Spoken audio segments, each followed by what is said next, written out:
Just a moment.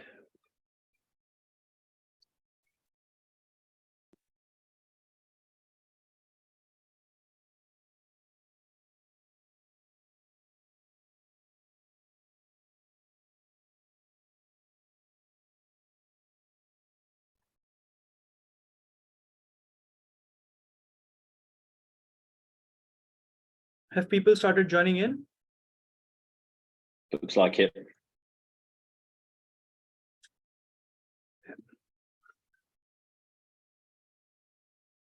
We'll just Prakhar, you will be sharing the slides, or do I need to do that? I think I'll make you host. Just give me one moment. Yeah. You can also do that. It will be fine. Yeah.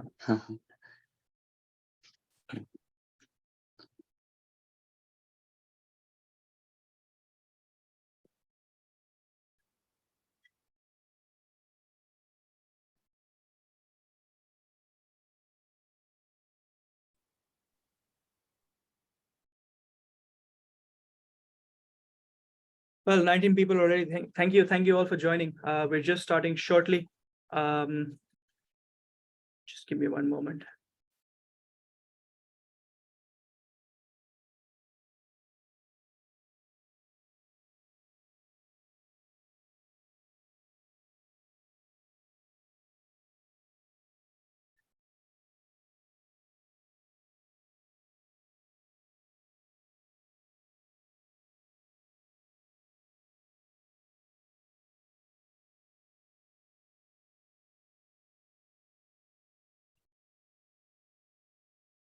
Right, starting now.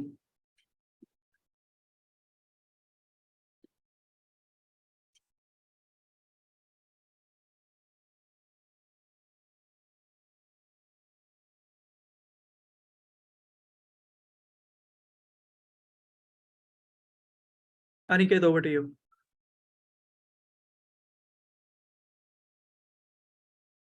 Awesome. Thanks a lot, all of you guys, for joining. And a special thanks to Mike and Iestyn, right, for joining the webinar. So one of the biggest topics being talked about globally is about how to leverage new channels. Now that focus for e-commerce brands is a lot on profitability and retention. So how to go to the next level, how to leverage the newest channel, which is WhatsApp, to market, but at the same time not compromising on experience. And that is what we will be talking about in the webinar in this session today. Just a very quick intro. I'll do a one-line intro for each of our panelists, but I'll pass it on to them to do a much deeper intro for themselves as well. So first up is Mike. He is managing e-commerce at Sometime Asia. And Sometime Asia, as you all know, is a huge brand which has a presence both offline as well as online.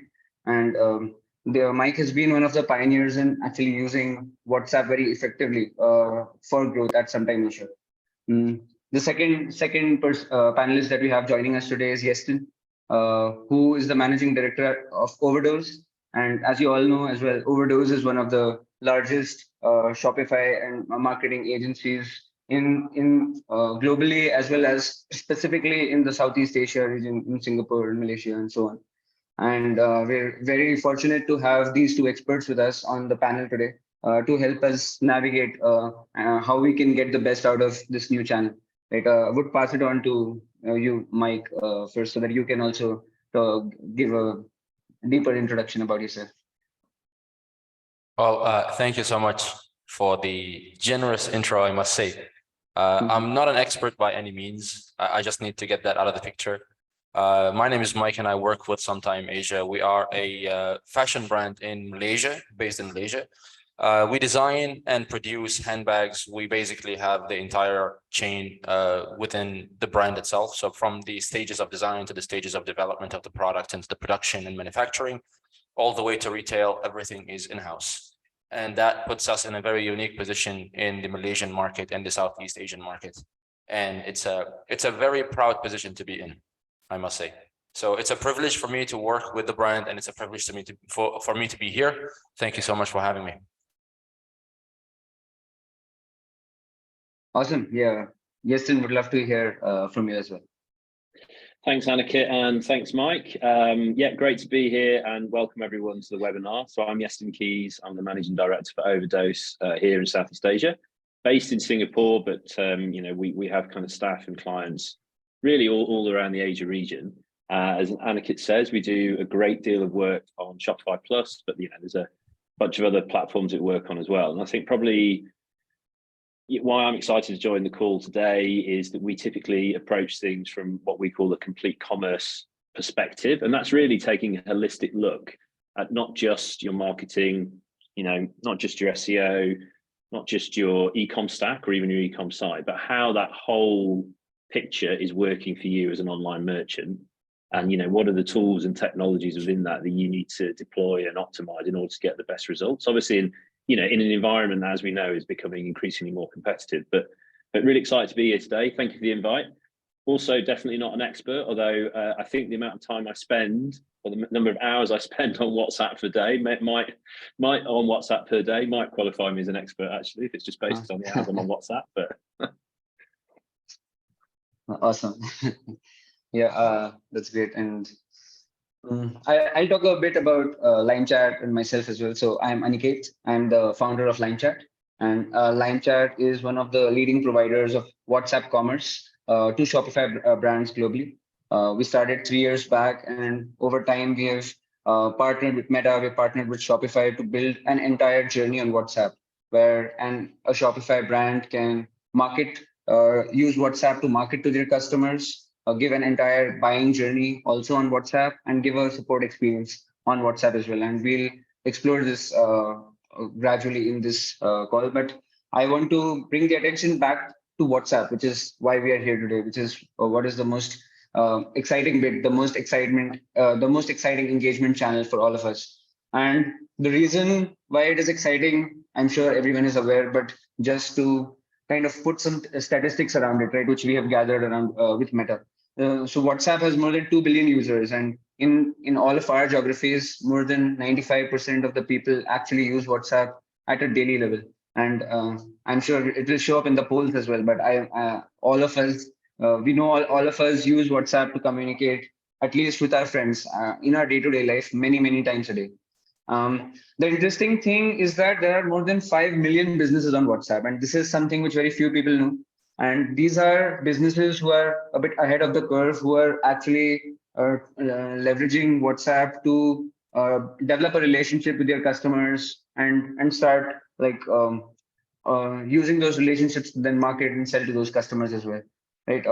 And the interesting thing is, this is another thing which people don't know, is that 52% of customers, like more than half of all customers, they actually prefer buying through an interactive medium where they can actually talk to someone. And specifically, if you look at how they can talk to anyone online, it is chat. So 52% of people actually prefer buying on chat. And that is why businesses are actually trying to leverage WhatsApp to even sell.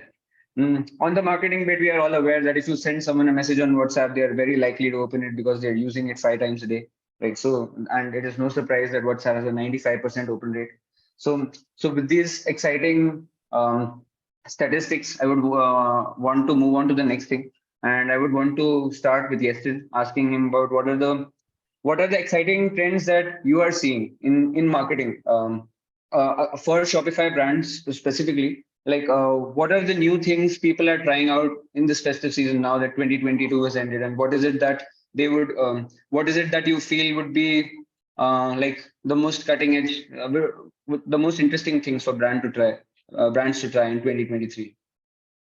Well, thanks for the question, Annika. I think what we've seen really, and we're I guess we're very much out of the pandemic now, but what we've observed with many of our clients, not just those on Shopify Plus, but really all of our clients around the region, is that during the pandemic, there were a number of behaviors that were essentially forced upon consumers. So, you couldn't go to your favorite store, you had to order that product online. You couldn't talk to your favorite store attendant about which product to buy. You couldn't browse products in store and then ask the store attendant to guide you, or even tell you how they think a certain outfit looks on you, or what color you should wear to go with your hair. You didn't have that access.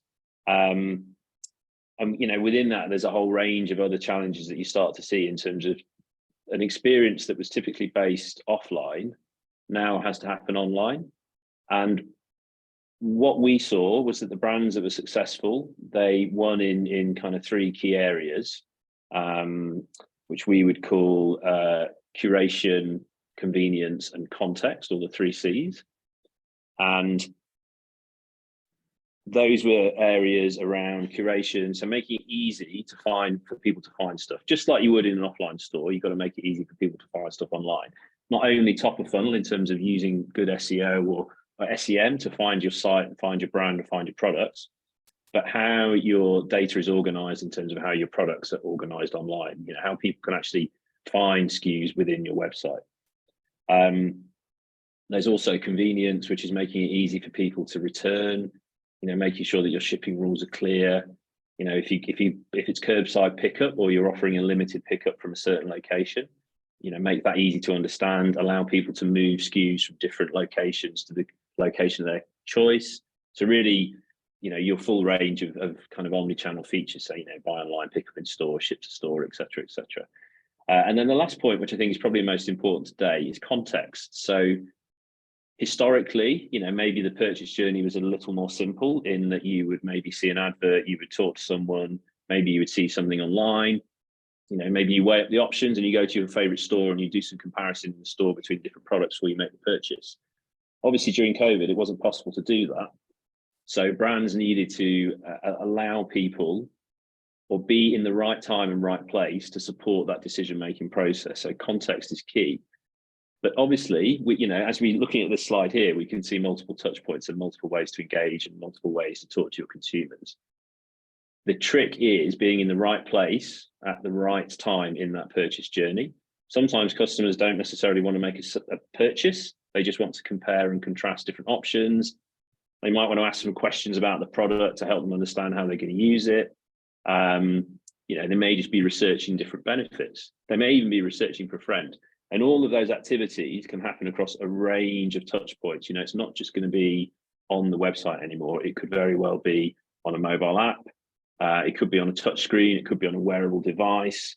It could potentially even be a conversation with your smart speaker at home, or potentially, and quite probably, it could be in a WhatsApp channel where you're discussing with a group of friends which option you need to take. So we've seen the brands that are successful, both coming out of the recent sales period and moving into the kind of next chunky sales period, are those brands that have adopted the right technologies, the right infrastructure, and the right mindset really to support that idea of essentially customers being able to check out wherever they like and be able to engage with the brand wherever they like and be able to browse the products wherever they like. Awesome. Awesome, got it. So that I also wanted to ask a similar kind of question to Mike.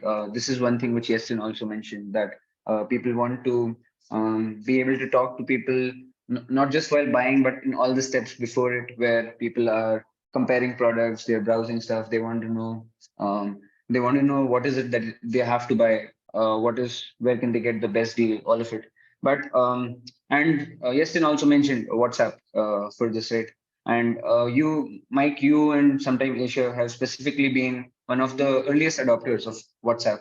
So I just wanted to ask, like, apart from all the marketing activities that you were doing around email and SMS and ads, like, what was your main motivation in starting out WhatsApp, and what were the initial apprehensions or challenges that you had around WhatsApp, using WhatsApp for marketing? Thank you so much for the question. The reason why we were considering WhatsApp, I mean, we already have email implementation. I mean, email in place, but SMS is not so much, because if you look at your phone, I mean, and personally, I have about 380 SMSs that I don't open. So SMS is a channel that perhaps we completely ignored on purpose because it got so spammy.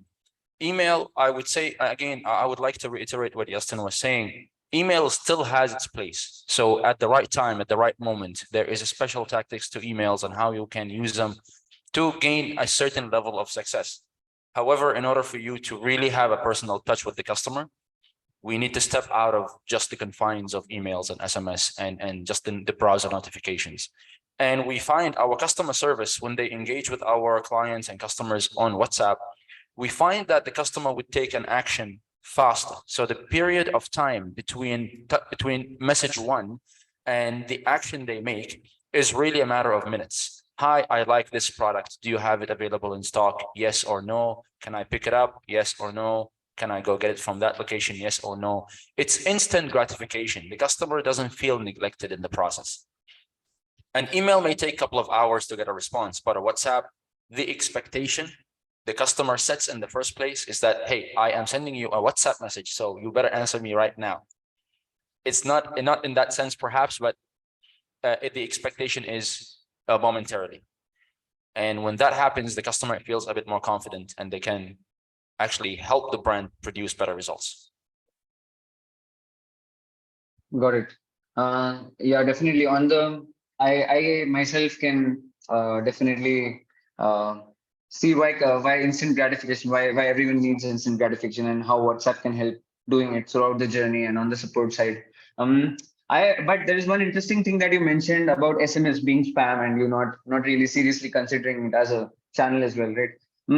I wanted to ask the same question around WhatsApp, because if effectively the reason why SMS is spam is because tons of people are actually sending you spam messages, right?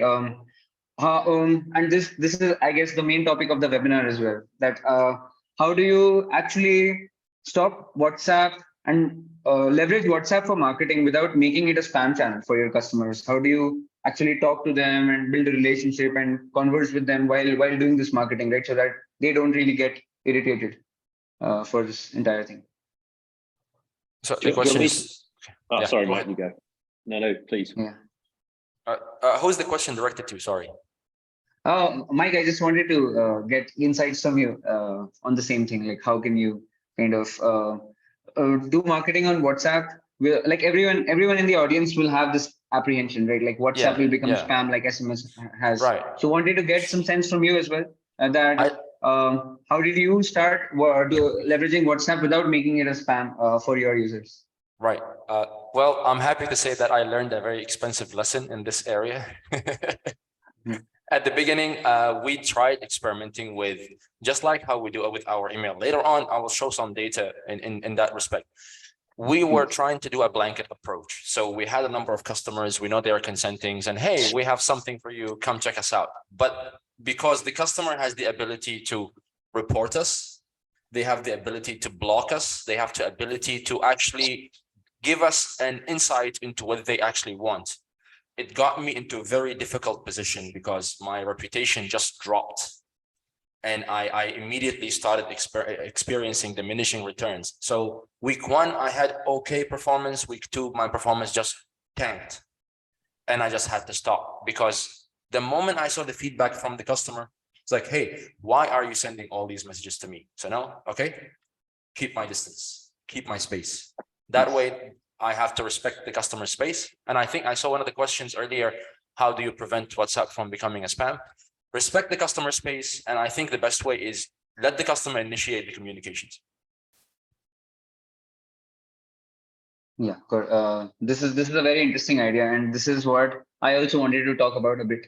So this is the entire thing which we have also realized after doing helping tons and tons of brands doing WhatsApp marketing.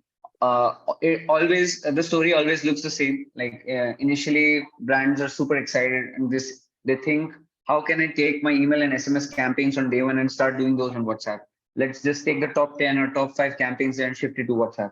And then they get great results in week one and maybe even in week two. But in week three, what happens is their quality rating starts dipping. They start getting responses from their customers. They stop doing this to me. Right? Their customers start blocking their numbers, or their read rates start going significantly lower. And that is when they come and ask us, what, like, how do I actually leverage WhatsApp properly, or how do I stop spamming my people but still get an ROI? And this is what I want to touch upon briefly as well, this concept of two-way marketing, because this is where WhatsApp is really, really different from email and SMS. Now, typically I, as a user, I get tons of emails and SMSs, and in the last 2 years, I've never ever responded to any email or SMS. But if you send out a WhatsApp to your user, for the first message itself, you'll get 20%, 30% of the people responding back to you, wanting to talk to you, right? And that is what we realized is the key. That if you want to market on WhatsApp, you first need to build a relationship there. You first need to understand your customers. And the way to understand those customers is to just ask them a question, right? If why are people even irritated by spam? It is because they are not interested in buying from you right there. At the end, if they're really interested and they want a discount, they will be super happy that they're getting a coupon code, right? But how do you really figure out if someone is interested or not interested? That is really the key to using WhatsApp effectively. And this is one thing which we have been been able to do really well in the past few months, where you can start a conversation with a customer. You can just ask them a question. Hey, are you even thinking of buying from me this month? Or what is it that you look for while buying? Do you look for the best design? Do you look for the best price? Right? Do you look for specific colors? Things like that, right? So the main idea is to understand your customers and then being able to build those segments and send personalized campaigns. So instead of just telling them, hey, I have a site-wide discount, 50%, you understand what is it that they look for on the site, right? What are their preferences? And based on that, send them a personalized communication. It should have their name. It can have a personalized discount code. It can have the right recommendation for them based on their preferences. So these are various things which we have seen, which just help engage people much, much better, right? And the main idea is that if you just met someone at a store, like if you just saw someone standing outside your store, what is it that you will tell them, right? Will you just tell them, I have a 50% off? Or can you do better by understanding them first? Can you just, the thing is there one question? Is there just one thing that you want to know better about your users? So just ask that as a question to them on WhatsApp. Your customers really want to reply to you. They want to give you this information. And you can actually use this information to give them a much better experience and personalize them, which ends up leading to a better ROI. Right. And that is the main idea of two-way marketing and what makes WhatsApp very different from email and SMS. And this is, I would say, the way to leverage WhatsApp differently compared to an email. Right. So from this idea, I would want to move on quickly to real, again, back to the real world where we can see it working with real brands, or we can hear from Mike again, and how he started his journey after the second or third week with Sometime Asia, how he decided to leverage WhatsApp marketing. Before we go into that, let me just go through some questions. There are just 3 questions, so I'll just answer them right away, and then we will move on to that section. I can see one question. Customers want a personal touch to their interactions without having their personal space invaded. And WhatsApp is a personal space. Won't this become another medium like SMS has become? Oh, this is crazy. Like I think like this is the exact thing we were talking about as well. And like the main idea is that we shouldn't use WhatsApp in such a way as marketers that it ends up becoming an SMS in 6 months. Right? It is going to be bad for SMS. It is going to be bad for WhatsApp as a channel. It is going to be bad for our ROI, both. Right? Like the only way to use it responsibly and get the best results is to figure out how to talk to customers in an exciting way. Ask them things which they are excited about, where they want to give you the right answers, and try to understand them using those answers. And then, like once you have built that initial relationship, once you have built that initial communication, then kind of market to them, right? Then kind of try to sell to them. And this is basically not a big surprise, right? This is how human beings work. This is how, like, if you would normally want to interact with a person without just thinking about them as a dollar sign, right? That is what you would do to them. So so it is not like a really novel idea, but it is just like applied in a cool way on WhatsApp, I guess. And so with that, we can move. Yes. I had yes, a question. please. Sorry. Yeah, I had a question. So if we consider WhatsApp, and the question is to Iestyn, from your experience as an agency, especially with Shopify and Shopify Plus. I am a client of Shopify Plus myself, so I would love to hear your opinion on the subject. So if I consider my Shopify store as online store, and I have my other offline stores in the physical space, and WhatsApp to me would potentially be another store, another platform, another space in itself. So how do you foresee the future here? Do you see people looking for a brand's WhatsApp and going and reaching out to them rather than having to go to the website? Or maybe there will be like a journey. You discover the website on Google, and then you discover the number on the website, and then you will land into the WhatsApp.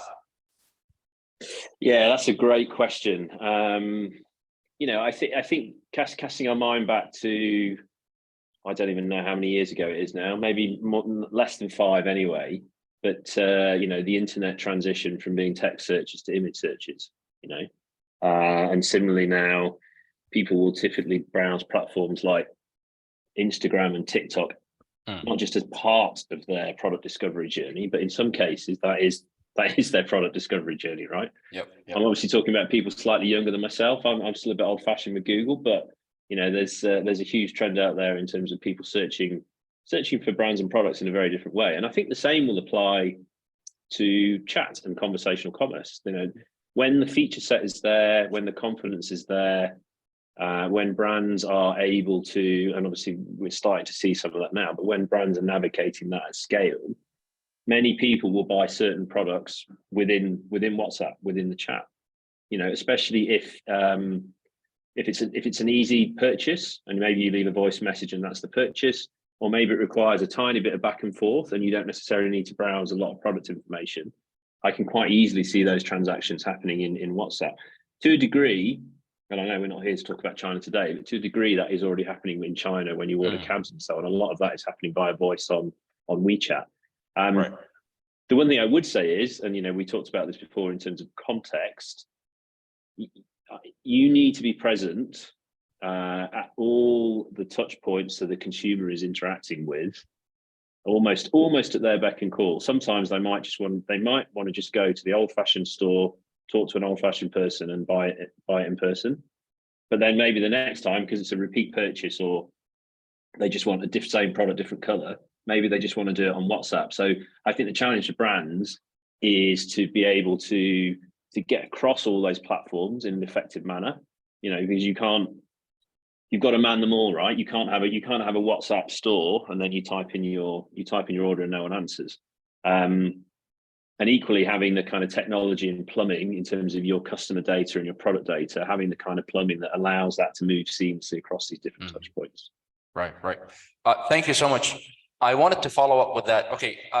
Again, to the best of your experience, and again, we have some problems with Meta as a company on its own merits. Do you see Meta allowing customizations on WhatsApp stores, assuming that, let's say, for example, my WhatsApp store now is somewhat equivalent to my Shopify Plus? Do you foresee, or do you think Meta at some point in time in the future will enable certain customizations to certain level of merchants? Oh, yeah, that's a tricky one. I mean, I think what we've seen is that historically that's been quite challenging. Okay. Something like a Shopify Plus, it's been built for simple, effective mass market e-commerce. Right. Something like WhatsApp, it's coming from somewhere else and moving into that space. And naturally, when you get that kind of transition, there will be some kind of data and privacy and other things to navigate. And obviously, in terms of the decryption or the encryption and privacy of WhatsApp itself, that also poses some challenges to marketers. But be interesting to see the likes of Meta. How serious are they about that play into commerce? And if they are serious, how serious are they in the sense that they might have to fundamentally rework some things within the organization that perhaps have previously been untouchable, such as the encryption message? Right. The reason why I'm asking the question is because we are at a time where we see Meta pivoting slowly, moving away from the traditional model, whether it's Facebook or Instagram. They are somewhat paying attention to different parts of their business.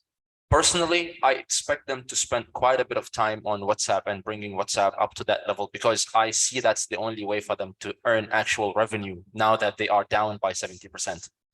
So that's why I'm asking. I'm wondering. Another question, and I'm really sorry if I'm dragging. Please, you can stop me if I have to. So my next question would be here is the outlook of the 5 million merchants. Let's say, for example, right now, I'm as a customer on my phone, I have few apps that I use on daily basis. If we translate that experience to WhatsApp, I wouldn't be interacting with 100 different stores daily. Maybe there is the groceries, maybe there is the meat supplier, maybe there is the milk supplier, maybe there is my pants and my tailor. So those are the essential services that would be very close to the customer's need. How do you see in the future, how do you see user experience on WhatsApp changing based on the variety of different services that could be offered there? Wow. I mean, I think probably what they'll need to, that's a really interesting question as well. I think, it goes to the point where it's chat and then it's, okay, well, we want to bring commerce into chat, and it's everything you'd expect from a chat experience in terms of immediacy of message, clarity on whether someone's read your message, the ability to create groups, the ability to share content. I guess at what point do you start to sacrifice elements of that experience to allow for things like being able to browse SKUs, being able to kind of compare 2 SKUs at once, being able to create favorites lists, being able to add to cart and continue browsing. So again, I think it all comes back to context, because it probably wouldn't be wise to try and just recreate Shopify in WhatsApp, because then really all you're doing is you're just kind of going to an online e-com store within a chat app. So again, I think the smart play is about just adapting to the behavior of people, existing behavior of people in the channel, and responding to those expectations and responding to those trends. I mean, I would love to be able to, as we come up to the end of season holidays, obviously there's a lot of chat on my WhatsApp with family, about gift options for people and so on. It'd be great if you could talk about who's buying who, what, but actually have some of those things as clickable add to cart in your chat. So you can almost just discuss what you're buying, and then someone you go, right, select all, add to cart and pay. Right. I mean, that's probably like a next level integration, but I think that's the kind of thing we would like to see, in terms of looking at how we respond to user trends. That's the kind of integration you want to see in terms of enabling what people essentially want to do. I mean, essentially, we're trying to make it easy for people to do what they want to do, right? We want to make it easy for people to buy our products. Thank you so much. I really appreciate the answer, and I really appreciate the time. Sorry, Aniket, let's continue. Thanks for the question. Yeah, I think those were great insights, and I just wanted to add one thing. You mentioned that on the first time people discover products in a variety of ways on Google, on Instagram, and whatnot. But once you have bought from a brand, right? It is just once you know that you like this brand, you trust this brand, and in many cases, if you also know which product to buy, it just becomes much more easier to buy on WhatsApp. And we have actually seen this with a lot of brands, where specifically for repeat purchases, customers prefer buying from WhatsApp itself rather than even go to the Shopify store, because it has just become so easy with the catalog and all of those things coming up. And like to the second thing which Iestyn mentioned,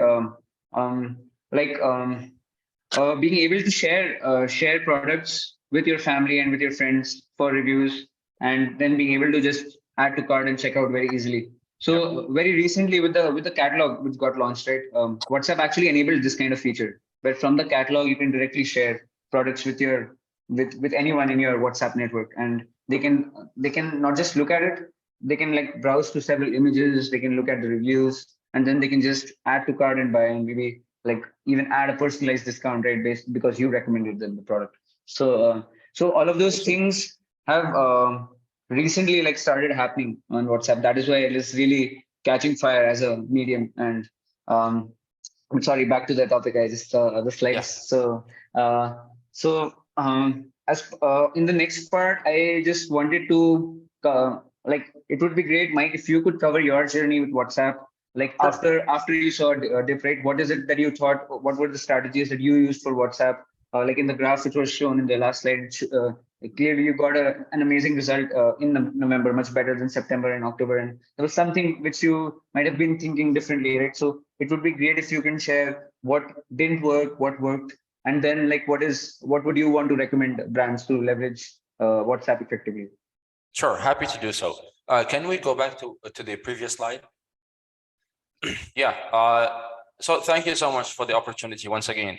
What I'm trying to do here is I will share some of the learnings that I've had my team and myself, and the level of testing that we've done, and share some of the insights. So maybe it will help some of this simple experimentation, very primitive experimentation. Maybe they will help others in the next steps when it comes to implementing WhatsApp. So one, WhatsApp is not email and SMS. I think we talked about this, and this is, I'm not sure how many times we've repeated that. Let's not take the same approach as we did with email and SMS. Sending a blanket approach, or sending a broadcast with no purpose, or sending a broadcast for the purpose of sales, that would not fly. That would not allow the customer to like you. The customer needs a reason to, honestly, as speaking as a customer, I would be very frank and blunt right now. Speaking as a customer, I would hate you if you drop me something that's completely irrelevant. I will block you and I will just get rid of you right away. I've done that with Shopee, and I've done that with another brand because somehow I started receiving WhatsApp messages from Shopee. That if I behave in that manner, I would hate for my customers to behave in that way as well. Not because I would lose out on customers, no, because I'm going to be invading their privacy. I'm going to be jumping into their own personal space. I saw this firsthand in August and September. We've done 2 experimentations. We've had a certain product launch, and we wanted to tell our customers about the product. So we didn't even say that, hey, we want to sell you this product. It's like, hey, it's been a while since we launched a product. This is a new product. Come check it out. We did see some results, but I would say the overwhelming majority of people that received my messages did not like it and did not enjoy it. And I had to face the gun and receive the feedback in a very harsh way. So I take it, I accept it, I apologize to my customers. We tried again a different approach. Maybe we have a softer message. It performed even worse in September. So you can literally see August versus September. There is no way to compare. So as a result, I took a month off, did not engage with the customers at all, did not bother them, did not give them any sort of hint that I want to communicate with them again on WhatsApp. Instead, what I've done is I set up a few automations. The first automation would be the recovery. So here, I'm allowing the customer to initiate the interactions with me through these experimentations. And you can see here, first is the abandoned checkout and recovery. I have 3 channels running on this. I have the email marketing, I have Shopify native engagement as well, and recently we have WhatsApp. In percentages, in pure numbers, there is no comparison. 18% conversion rate coming from WhatsApp straight away. Not just that, the customers are actually engaging. They ask my team questions. Hey, can we do this? Can we do that? Can we apply certain features on the product? It allowed the customer to go through a step they would enjoy, which is talking to the brand before they convert. And that was extremely helpful in the process. So one-to-one communications and real-time feedback helped the customer make a very, I would say, confident decision in their buyer journey. And if we go to the next slide, if you don't mind. The other part is completely non-monetary. So the idea of checkout recovery, of course, is to have a conversion rate and to improve the revenue coming from there. However, it's not about the money always. So customers need a service, and the service has to be valuable. Now, when a customer is placing an order with me, I am sending the customer, hi, thank you for ordering with me. And I just wanted to let you know that your order is ready. I have received it, and we are going to ship it to you as soon as we can. A lot of customers like it.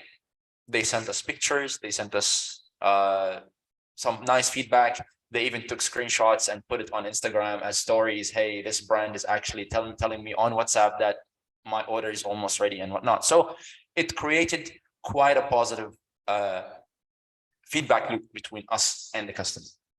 The third experiment, which is the shipping confirmation. Typically, customers come in immediately. When do I expect the product? When do I expect the product?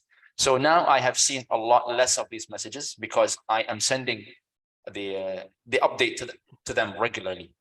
So once the product is ready for shipping, they receive a message, hi, thank you for your patience. We are shipping your product. And you can see the feedback and the type of responses that we are able to get from the customers. They enjoyed it. and they felt more confident engaging with us, and now they don't hate us for receiving a WhatsApp. The difference is when a message goes out from sometime Asia to our customers, we are initiating it because we want to serve the customer, add a value, respect the customer, and it allow them to enjoy their personal space. And that's the only reason for us to actually see some quite significant impact. If you go to the first slide, sorry, the graph. So the graph actually speaks for itself. August and September, there is no comparison to November. And November, the biggest difference was with these 3 experiments. And what next for us? Hopefully, where I see my brand going on WhatsApp, that would be the last slide, sorry. Yeah. So now I have a lot of customers asking me for feedback. So, hi, when do you get this product back in stock? Hi, we've been waiting for this. So this is, again, customer initiated request. I am not going to let you know, hey, this product is back in stock out of context. Like Iestyn was saying, when the customer asks me, when the customer gives me permission to give them a notification that, hey, a product ABC is back in stock, then they would be more than happy to actually come convert and buy. IG engagement, again, we are entering the phase of experimentation right now. We are trying to study what would be the best approach for us to do it. Like I mentioned before, I have POS in my physical stores. So I also want to create special campaigns for these customers to enjoy additional services. For example, you buy from my physical store and I send you a thank you message with a voucher of maybe $50 for your next purchase. Doesn't have to go beyond that. WhatsApp automation, there are a few things, and also the nice thing is we're discussing with Lime Chat all these automation steps, some of which my requests are quite weird and awkward because I have not seen other platforms having these requests, and I'm trying to force the Lime Chat team to give me what I want. So thank you guys for this. And of course, check out experience via WhatsApp. Perhaps I could just, thanks, Mike. Perhaps I could just put a question to you. I think you covered some of that then, but Sarah was asking, are there specific campaigns and messages that you think work better on WhatsApp versus traditional channels like email and SMS? And I think maybe you covered some of that then, but I'd love to pick that apart a bit more. Yes, please. So the question is for me, right? Oh, yeah, sorry. Yeah. So yeah, the question is, yeah. So I think the topic of the type of messages, thank you, Sarah. I think that question comes from Sarah, and she's asking about the specific messages campaign you think would work better on WhatsApp versus traditional channels like email. Yeah. So again, the expectation for the message is conversational. That's number one. In email, there is a certain level of formality. I have to type it in a certain way. There is a certain level of professionalism. You still have to maintain professionalism. You still have to maintain etiquette of conversations, and you still have to practice. What I would say, the best politeness, the best polite way of responding to the customer. You can't, of course, use whatever it is that you're not supposed to use. So that's number one. I would say thank you very much for coming. My name is Blah. I would love to have some more information from you. So it's a polite way of talking to the customer, make them a bit more comfortable. That would be number one. Number two, don't leave the customer hanging. So when the customer is asking a question, try to make sure to allocate the right resources to respond to them right away. Right now, I have 3 agents between the hours of 10 a.m. to 10 p.m. Managing and helping the team respond to all sort of questions within 10 minutes. Customer cannot expect any further delays. And when I send a message, let's say, for example, thank you for your order and your order is confirmed, the message, just give them that piece of information. So I got your order. Thank you for supporting me. I am preparing it. I will let you know when it's ready for shipping. The moment my staff click on, okay, ready for fulfillment, the customer received the message. Hi, my name is Blah. Your order is ready and out for shipping. So the customer, oh, thank you. For the first message, thank you, understood. Not much response. The second message, when I send them and their order is confirmed, they initiate a response. And the reply rate is quite nice. So they would ask, that's fast. Why it's delayed? Is there a way I can come pick it up instead of you sending it to me? We have to figure this out with the customer to provide the best possible service. So not a specific format or a type of message, but more of how we actually talk to a human being. We're not robots. Yeah, exactly. I mean, I absolutely love the examples you gave, because you're right. You know, it's very easy to get lost in all this technology and kind of how it enables you to talk to many people at once and talk to people at the right time, and in theory show them something that you think they're more likely to buy than something else. But we have to remember, as you say, we're human beings and not robots. And you know, you wouldn't just kind of run up to someone in the shop and thrust something in their face, and so you shouldn't do that via WhatsApp either. Yep. And I love the story how, you know, people are actually going, wow, this is really useful. This is great. This is telling me when things are back in stock. It's checking, have I received it yet? I mean, I always love it when I get stuff like that, because it just shows really good thought through user experience and an appreciation, I guess, of that, not just the journey leading up to purchase, but the experience between purchase and actually receiving the products as well. So yeah, just really awesome examples, I think there I is also wanted to take up a question. Go ahead. Yeah, I was just taking up this question from the chat from Sue, and I would just rephrase the question a little bit. So what she has said is that they're from a training industry and they come up with AdWords, videos, testimonials of their training programs, right? Now she has asked that should they continue to send this to their contacts on WhatsApp? But I just wanted to rephrase it a little bit for both of you. What would be the best way, according to you, to send out all of this information, to communicate all of this stuff with your users, right, on WhatsApp, considering that we don't want to spam them or destroy the customer experience in any way? Iestyn, I would like to learn from you first. Yes. Yeah, I read that question. I mean, I think, yeah, it's a good one. So on the one hand, Sue, I think, you know, WhatsApp as a medium is great for short form content. We obviously are all, well, maybe it's just me, but I definitely send around lots of memes and other material via WhatsApp. I think, again, it comes back to, you know, are you sending everything to everyone on your list? And if so, you know, maybe that's not the right way to go. I think you've got to discern between content that is relevant to everyone, content that you want everyone to see, and then content that is actually only relevant to certain segments within that list. Obviously, if I'm receiving things on WhatsApp that essentially feel like the dreaded email blast, then after a while I'm going to stop paying attention, because I all know that, you know, 5 times out of 10, 9 times out of 10, it's actually not relevant to me. You know, it's kind of it's a list-wide message, and it may not be relevant to me. So I think it's fine to do that, and it's a great and handy way of doing that, obviously, because of the mobility factor. But you've still got to put that thought into the segmentation piece, and just ensure that, because even though you're sending it out to a lot of people, you're still sending it to individual people. So we've really got to keep sight of that. I don't know, Mike, do you have anything to add to that? I 100% agree with you. I think we start with, again, no longer the blanket approach. There are training subjects relevant to a group that seeks for that training. So I think for Sue, if you allow your customers to select, or allow your trainees to select what topic they are interested in and what topic they are willing to get updates on, then that would be easier for you to not invade their privacy so much. Like, hi, thank you for your interest in this topic. Hey, we have new updates. This is something you might be interested in. A little less, again, a little less robotic, a little less marketing, a lot more personal touch, a lot more thank you. Don't hard sell, really. Customers don't like a hard sell. I don't like it, and you wouldn't like it if I come to you. Jerry Seinfeld had a fantastic joke.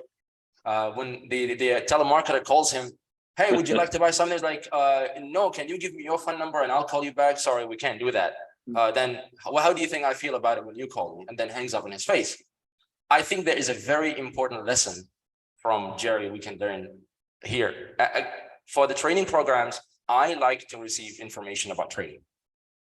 If there is a WhatsApp group or if there is a channel for me to get updated, I would love to do that. And I would love to hear from my training provider. However, my training provider needs to give me the right information, what I'm interested in. The second point I wanted to mention is reputation is currency. So your reputation on WhatsApp is your absolute currency. And if your customer reports you, forget about it. You're just putting yourself up to a loss. You know, and I think that's actually one of the great features about WhatsApp, because you don't really have that on SMS, right, and email. I mean, obviously you can go down spam filter route, but that's quite generic. Whereas within WhatsApp, you can kind of take that. If someone's annoying you, you can block them and they're completely out of the picture for good. And you know, they will probably suffer as a result in terms of other people they're trying to talk to. So at least that kind of prevents us from kind of getting into the stage where SMS is, where it's just almost always spam. I mean, like you said, I've probably got, I don't know, let's have a look, 286 unread SMSs on my phone. Yeah, pretty much. But I think, you know, what's the phrase? With great power comes great responsibility. So there's a couple of questions here around how many messages a brand should you send to customers, after which it will begin to annoy. Well, you know, there's no magic number. I think if you send them one message that is out of context and unwelcome and doesn't add any value, then they're probably going to be annoyed after one. Yeah, I also agree. Like what I have seen is that you are allowed to screw up a maximum of 2 times on WhatsApp. Like if 3 times in a row, or if 3 times in total, you have said something irrelevant to people. And like after 3 times, the block rates become crazy. You get blocked the first time and the second time as well, but the third time you're gone. Like, all right, you'll see your quality rating itself go from green to red. Like it is just completely unadvisable. But there is one thing which is very interesting in the Q&A, which is on how to actually handle these interactions in a scalable way so that the customer experience doesn't go bad. I think Sarah has asked this question, that if you're looking to interact with your customers, like how can you do so in such a way that you don't need to have tons of personnel on your side responding to them, or like a few people but who are not able to respond to them on time, so it leads to a really bad experience, right? How do you kind of do this kind of interaction but not have too many personnel, or do it in a kind of scalable way, basically?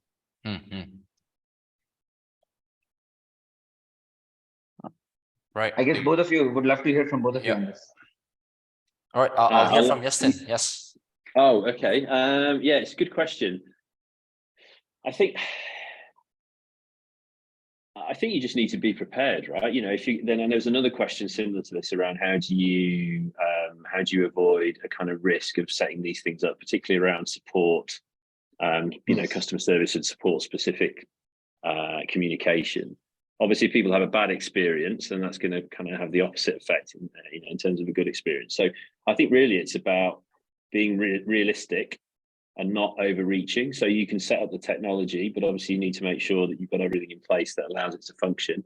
And that may or may not include having some actual people on the end of it for certain queries. So you've just got to be prepared to service customers that come to that channel. Right. Mike, what are some things that you guys have done to actually interact with all of these people at scale? At scale, so we have quick responses enabled. There are certain questions with certain keywords, certain types of tagging that we use, where if the customer asks, again, it's initiated by the customer. I cannot stress this enough. It's initiated by the customer. The customer will come in and ask a question, and if that question matches a certain criteria, then there is an answer waiting for the customer that will just at least give the customer a breathing room before our agent can respond to them. Ultimately, what we would like to do, we'd like to have our humans responding to our humans, and we will just give maybe 3-4 interactions before the conversation is handed over to an actual person.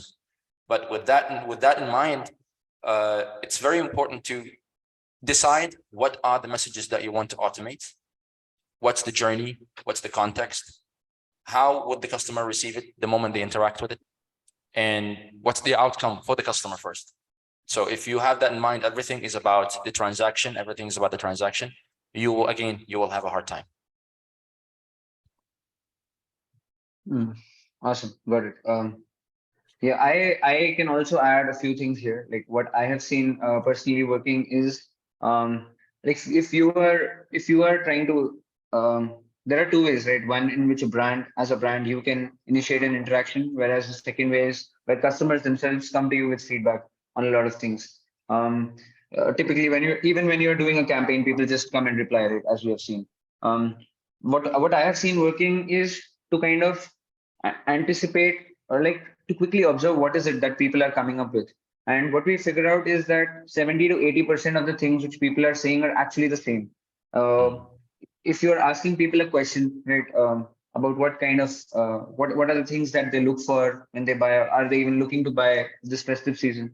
More or less, people have similar answers. When you send them when you send them an abandoned checkout message, the questions which they ask, they are all a part of they are either like, can I get a better discount on this, or when will this actually reach me, or like, do right, you have this in another color? Like there are probably right, two to three things which actually account for 70% of all the things that customers say.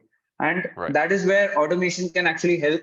You give an Yep. instant response and give a great customer experience without really adding too many people or changing too many things in your customer support team as well. Right. And at the same time, it helps you the answers because you're capturing them in an automated way, right? It helps you build those segments automatically, so that the next time you reach out to them, you can just use that data very effectively to target them, right? So if someone has asked for a discount, right, you can infer something like, you can know that this person is price sensitive, and you can use that in the next time you do some kind of marketing to that person. So.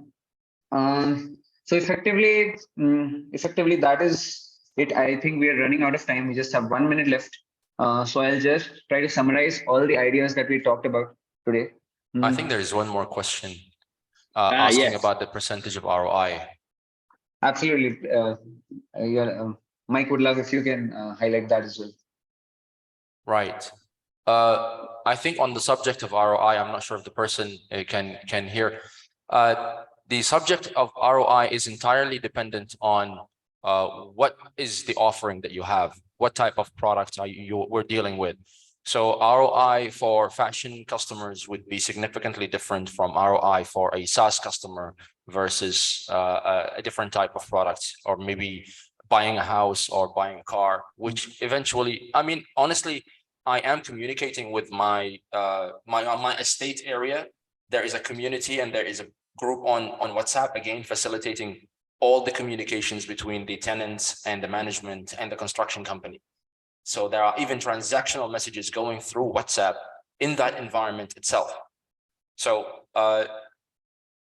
we look at ROI in different perspectives. And if you believe trust is very important for you, and if you believe your reputation is your ultimate currency, I think that's a huge amount. That's a really big ROI for you. Eventually, you will be able to gain more trust and get more customers. Awesome, thanks, Mike. I think we have just hit 2:30. I'll just take 30 seconds to wrap up everything that we talked about, so that it has some easy actionables for all of our attendees.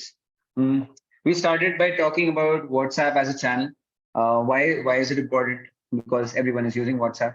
But then we went to what are the challenges of starting out with WhatsApp? How is it different from email and SMS? And the main gist is that you cannot actually spam your customers. It is like invading their house. It is like invading their personal space.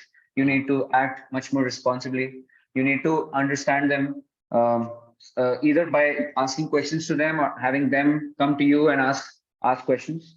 And after you have understood them, only then you can market to them in a very personalized and in a very like human-like way, right? And not as a robot.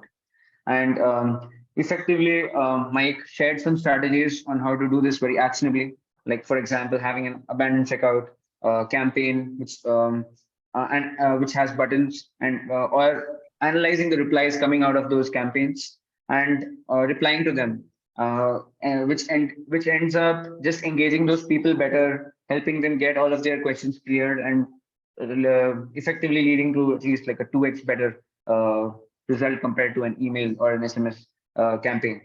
And he also talked about a very interesting concept, which is actually leveraging post purchase journey to build a better customer experience, where in your order confirmation or your order shipment as well, you can initiate a conversation, you can put in a button, or you can analyze the responses which are coming in and make it very easy for people to get to know their order, get to track their order, or get to personalize their order, or maybe even explore more things in your store.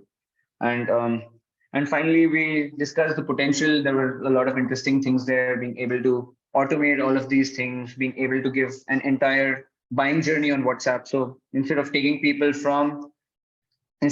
WhatsApp only for marketing, and taking people to a Shopify store, having this possibility of doing the purchase entirely on WhatsApp, where you market to your customers and have them add to cart and check out on WhatsApp itself.